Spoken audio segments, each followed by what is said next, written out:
Welcome to How'd You Think of That? I'm Sherry Quinn. I'm somebody who gets really turned on to seeking knowledge. Our host, Temple Grandin, talks to Eric Jorgensen, a scientist and distinguished professor of biology at the University of Utah. Jorgensen is a Howard Hughes Medical Institute investigator and studies how the human brain works on a molecular level using a microscopic worm called C. elegans as the model. The synapses, the small spaces between neurons that allow the cells to communicate with each other, work similarly and use many of the same genes in worms as in other organisms, including humans. Jorgensen and his students conduct a wide variety of experiments, from genetic engineering to the basic functioning of synapses, the unit of communication that allows brains to work. In one study published in the journal Neuron in 2012, Jorgensen and one of his students, Jamie White, were able to essentially flip the switch of synapses in the brains of female worms to make them sexually attracted to other females. Not only are Grandin and Jorgensen both scientists, they've discovered they also think alike. Together, they take us on a wide-eyed ride into the inner workings of the scientific mind and discuss current threats to innovative thinking. I was just talking to some educators about, what could you do with a student that's having problems online? And then I ask a lot of questions, and I can visualize maybe a way to help them out. I recommended to one girl that she needs to get a job. And then I visualized a good place for that job. You see, it's not abstract. And I visualize a store that I go to that she could work in, and it wouldn't have too much multitasking. Yeah, so visual learners versus textual learners. And I'm clearly in that visual learner camp as well. I can usually see the thing that I'm working on and think about it and turn it around in my head until I can see a way out. And when I hear people talk at seminars, words for me are just confusing. It's just noise. But if there's a cartoon on their PowerPoint slide, then I can see that and then I understand it immediately. So I think that's just, there's people's brains are different. That's Other people right. just talk and they show slides and words, and I can't make headway with that kind of presentation. Now, in your thinking, do you think you're more mathematical? Like, were you good at algebra in school or bad at it? I think I was okay at it. With algebra, with math, I could learn what I was supposed to do, but it was mechanical, and there was no understanding of it. So, no, not particularly good at math. Well, one thing I'm getting worried about right now is that some of the math requirements are screening out us visual learners, and science needs us. Yeah, absolutely. Math is its own language, and you just know the language and work at it. But I think experiments really come out of envisioning it. Feynman. Richard Feynman was an iconic 20th century physicist. He lived from 1918 to 1988. He received a Nobel Prize for his work in developing an understanding of quantum mechanics in 1965. He could always, if he could build it in his head, he could come up with the answer. And I think that's where science really comes from, experiments come from, is being able to see it. Now, in my field, we're getting into genomics for selecting cattle. And one thing that worries me as a visual thinker is, for example, if you overselect that animal just for meat traits, you tend to get bad structure of the feet and legs, both in pigs and cattle, where they'll get lame. And I've kind of looked at genetics. I don't know if this is right or not, but I said on farm animals, at least, and even pets, I look at the animal selection like a national budget. Now, if I put everything into the economy, meat, or maybe a dairy cow producing a lot of milk, then I rob infrastructure, which might be the skeleton. And then in the dairy cow, she's been selected so much for milk, she's hard to breed. And then maybe you rob from the immune system, the military. Right. So I've got the economy, I got the infrastructure, and I got the military. And if I somehow use genomics to make an animal that's big on all three of these things, I probably won't have enough feed to feed it. Exactly. Because you've now budgeted it out of existence. Yeah, I remember that they had these cows that were super muscular because they were overexpressing some gene that was involved in muscle development. Yes. And it ended up that they were horrible cows for meat after all. There was more than just meat that had been lost by generating those cows. Well, the thing is, people don't know where to stop on over-selecting something or pushing a system. what's the optimal thing to do, not the maximum thing to do. Exactly. You know, I'm a long-term admirer of yours because I saw this New York Times article once that had your redesign of a slaughterhouse. And my father had worked in a slaughterhouse, and I had intended to become a large animal vet. And what my dad described was horrible. This was back to this visualization experiment where you were thinking about visualizing how to deal with cattle was brilliant. So I've always said, wow, know your organism, and then you can get the right answers. So this is exactly what you're saying now about understand the cow as a whole, That's not right. as a part. Well, a big thing I'm getting super interested in right now is, the visual thinker that sees a picture. Like when I'm thinking about, different kinds of cattle, I am seeing them, or even I'm building something, I am seeing it. And then you have your more mathematical thinker who thinks in patterns, and then your word thinker. And I'm worried that our education system is kind of screening out some of us object visualizers because some of the higher math they want us to do, I can't do. Right. I can't do the math either. Both determined and armed with encouraging mentors, Grandin and Jorgensen didn't let a fear of math derail them from pursuing careers in science.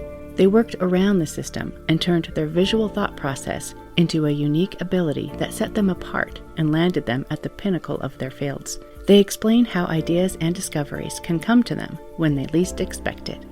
For years, I've said we'd probably still be in caves if you didn't have a little bit of autism, because who do you think made the first stone spear? It wasn't supposed to yakety yaks around the campfire. Yeah, that's it. That's exactly it. Getting rid of all the people who are certain, who are shouting, who are telling you how it should be done, and you've got to get alone, and you got to get away from them, and only then can you think about a problem. And it's like what you're saying, you see it, and you can only see it when you're alone. But I can sit in a quiet place and stare at the floor, and I can see the problem, or mostly when I'm taking a shower.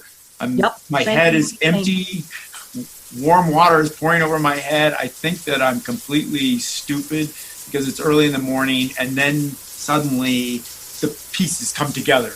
And I can remember moments in the shower where suddenly I had an epiphany about this is what I can do. The DNA breaks. What do I do with the DNA break? I want the DNA to hop. I don't want it to break, but it keeps breaking. Why does it keep breaking? What can I do? What good is a break? And then sitting in the shower, I suddenly realized, oh my God, I can change the genome. With a DNA break, I can put in whatever I want. And so that set me off on a whole different set of experiments because I saw it when I thought I wasn't thinking and I just had water pouring over my head. And that's when this epiphany comes. Yep. I've had the same thing happen. I might be driving on the freeway where there's almost no traffic. Something where my mind can kind of idle. I've done it in the shower.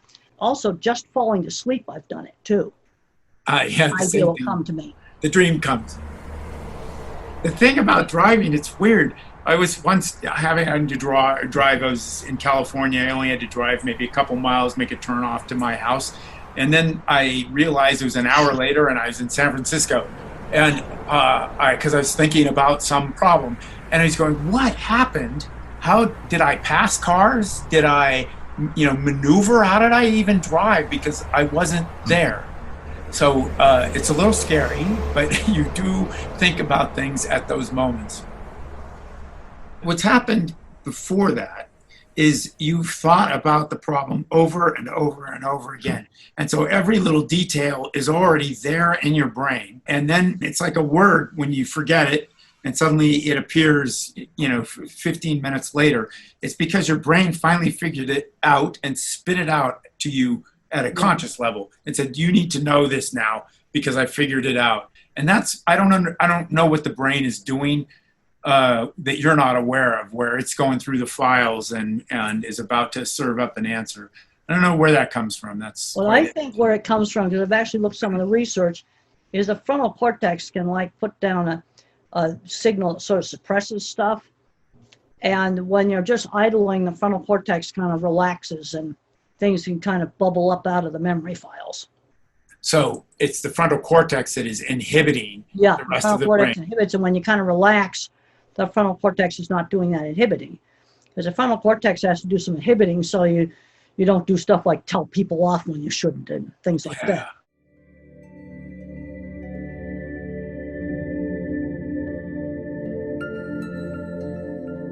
What is sleep for, right? This is a fascinating subject, and I think, you know, there's this aspect of the dream, and then there's the other aspect, which is the deep sleep. And I think we're finally getting some insight into that. There's this woman, Maiken Nedergaard, in Denmark, and she has made this remarkable discovery that when you sleep, in deep sleep, the cells in your brain shrink, and you have this huge space that opens up, and there's this thing called the lymphatic system. It's like the lymphatic system, except it's in the brain and cerebral spinal fluid, and it washes through your brain. And I think what's happening is that the neurons have an unusual way to get rid of garbage. Most cells have these highly toxic lysosomes, and you throw everything in there and you grind them up and you eat them up. But those are super dangerous for the brain. And so you've got to get rid of garbage some other way. And I think sleep is flushing your brain. So not when you're dreaming, but during this deep sleep. I think there's some stuff with memory consolidation too. Right. And that's also occurring in this deep sleep period where you have these waves going across your brain. But the idea that you need a brain flush, I think, is really fascinating. So that's something idea that we're going to try to pursue and try to understand. All organisms with a nervous system sleep. So it's true of flies, it's true of fish, it's true of humans. So what's the association of the nervous system with sleep? Sleep isn't the only thing organisms have in common. When you zoom way in and get to the building blocks of life, you see more similarities to other organisms than differences. And so we've taken those genes out that are in synapses, the connections between nerve cells, and we put in the human ones, and they work fine. We have all of the same proteins in our brains that run synapses. They're also in nematodes, and they're also in flies. You know, you can study them in a worm easier than in a human. But it is fascinating that all of the proteins are there. They work in other organisms. I mean, how are we even different if that's the case? Now, on the code for that, when you put that human genetic material in there, was the DNA code exactly the same? Yeah, so the genetic code is universal from bacteria to humans. And so, I mean, that in itself is an interesting question. Why do we all have the exact same genetic code? Why does you build a lot of things with the same building materials? Yes. Okay, let's say you have a set of Legos. Well, you can make all kinds of stuff with Legos. Yeah, it's all the same. And so how did we all get the same genetic code? Why you don't believe in evolution and you think human beings are special? Why is it that they have the exact same genetic code we do? Especially stuff like Hox genes that lay out the body plan. Those are highly conserved. Hox genes are mostly known for their role in designing the general body plan, from flies to humans. They direct where things go, such as the head, legs, and tail. Highly conserved genes are genes that have remained unchanged throughout evolution. There aren't extra copies that evolution can mess around with and alter, because any changes could be lethal. They are also genes found in other organisms unrelated to us. The more conserved a gene is, the more widely it's found across organisms. And looked up some of the research on some autism genes to do with sociality are highly conserved, even in things like bees and ants. Yeah. There's a paper called Solitary Mammals as a model for autism, and that the tigers and the panthers are less social than the lions.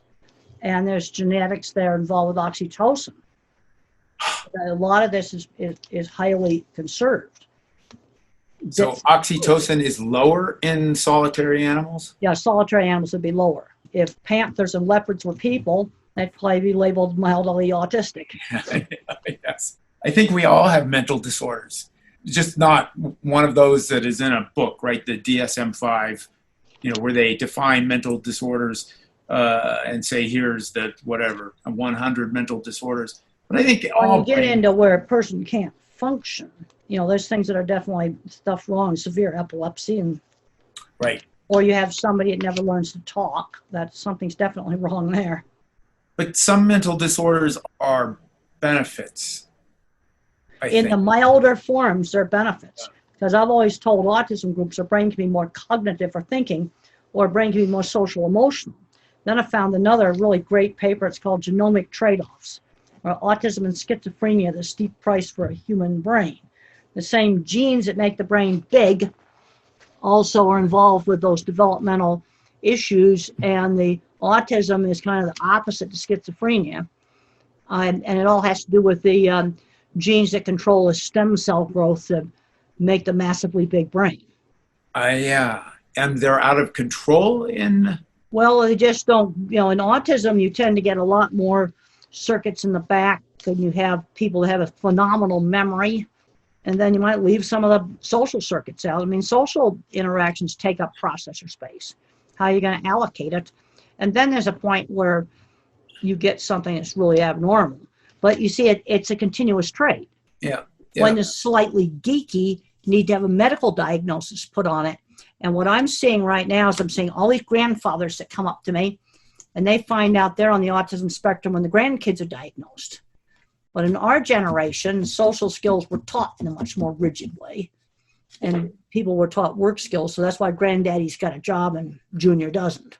Because you're able to overcome those things because of social training. You learn how to behave, because in the 50s, I mean, you were taught, at least I was, taught to shake hands, taught to say please and thank you, taught to have table manners. So this is fascinating. So I didn't know about this. So schizophrenia seems to be caused by over pruning of synapses. Over pruning. You have a skimpy network. Yep. Autism, you got too many. In schizophrenia, I think it's over pruning, and you have a skimpy network. And then in late adolescence. Yeah, so that's right. This is when pruning, and at the age of 20 or 21. That's when they get messed up. That's when the schizophrenia usually hits. Right, and that's when all the pruning takes place. So you have way more synapses when these are the connections, when you're 4 years old. And then at the ages of about 20, 21, microglia come in and they start. This is one of I think the most interesting breakthroughs in the last 5 years, is that the microglia come in and they start pruning away those synapses.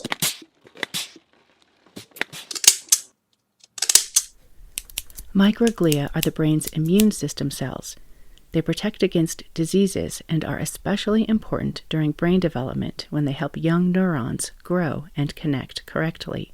Through a process called pruning, microglia will destroy weak or unnecessary connections between neurons. With all the good of microglia comes a downside.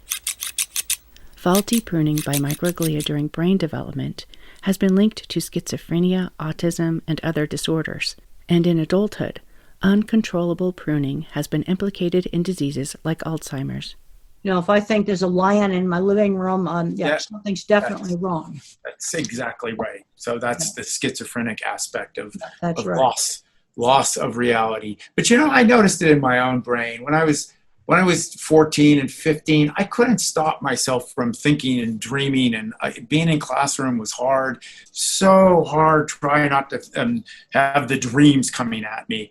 And then by the time I got 20, 21, all that went away, and I could focus much more easily.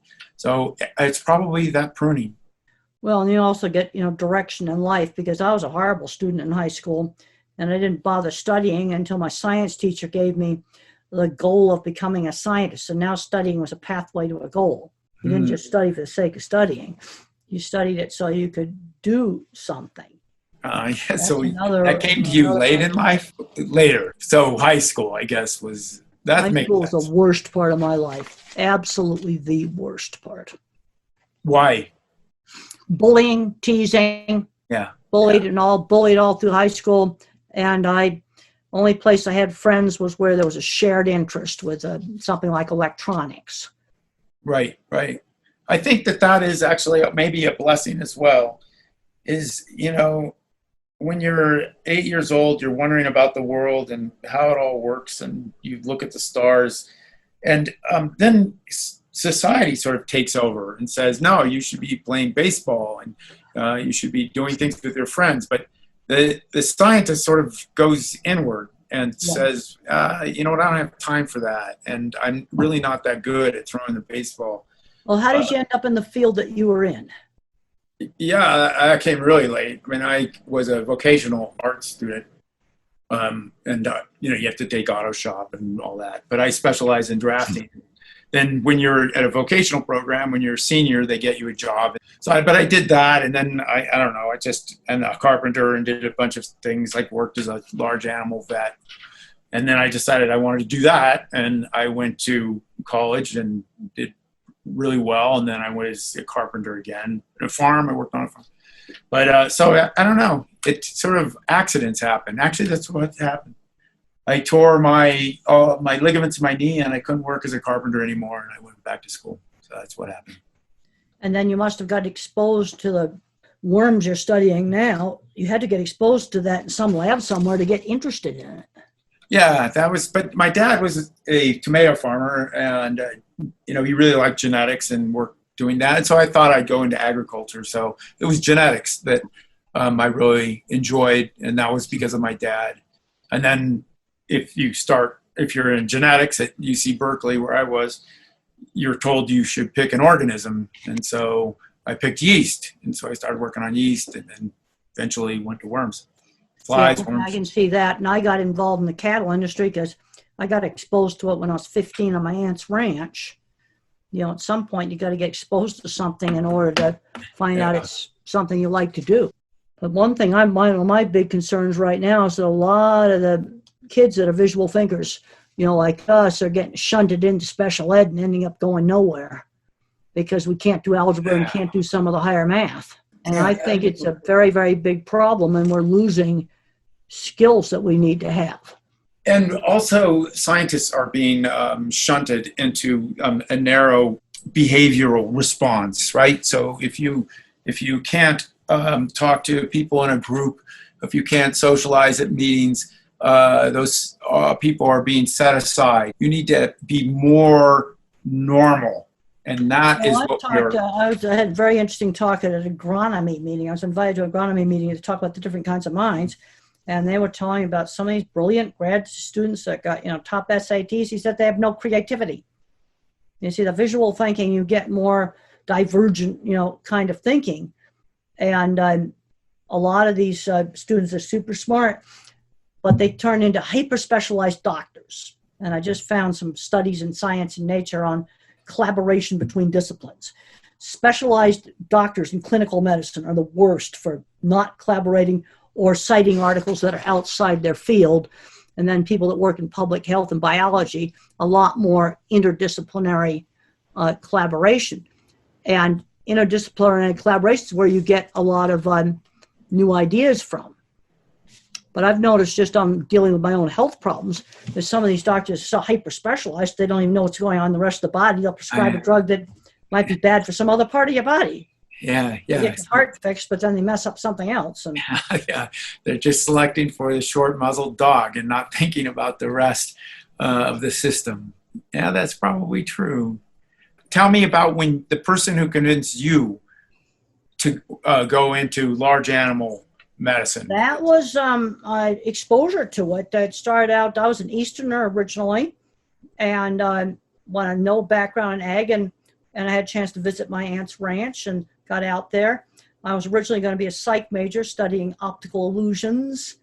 I went to Arizona State. They were in the height of the B.F. Skinner era. Ooh. I could not buy all of that everything in an animal is stimulus response. Yeah. Because when I was in college, I had a really great animal behavior class from a classical ethology person named Tom Evans. And it was very clear in his studies of reptiles that there was a lot of behavior that was not just stimulus response. And I got interested in the feed yards. I started going out and visiting feedlots. And then I switched over to animal science. But if I hadn't had that initial exposure at my aunt's ranch, that would not have happened. Yep. I always want farm boys in my lab because they're just used to everything being broken in the morning and everything needs to be fixed. And so you have, the plow is broken, the discs are off, I've got to unscrew those, I got to screw them back on, I've got to weld them. Nothing ever works. And this is the same thing with molecular biology. Nothing works. There's a textbook says how it works, and it doesn't work. So you have to troubleshoot. You have to say, okay, is it one of my solutions? So you go to your neighbor and say, okay, I'm going to here's my solutions, you do the Yeah. experiment, and I'll take your solutions and I'll do the experiment.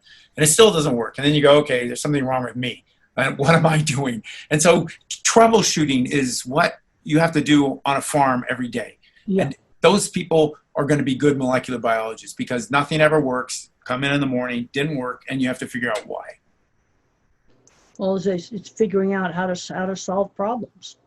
Yep. And not being so single-minded in your thinking that you can't think of maybe some divergent ways to solve them. Yeah. And remembering all the stupid things you did before. Well, it's been super interesting talking to you. It's such an honor to meet you. I have always been thank an you. admirer of yours. So keep doing what you're doing. When I talk about different kinds of thinking, you might be interested in my book, The Autistic Brain. Okay, I will pick it up. Okay, great. That was scientist Eric Jorgensen talking with Temple Grandin. I'm Sherry Quinn. Thanks for listening. So who should we be fusing with, Temple? If fusing with another organism makes something really grand. Oh, no. I'll keep a lookout if I see any really elephants, maybe, who knows.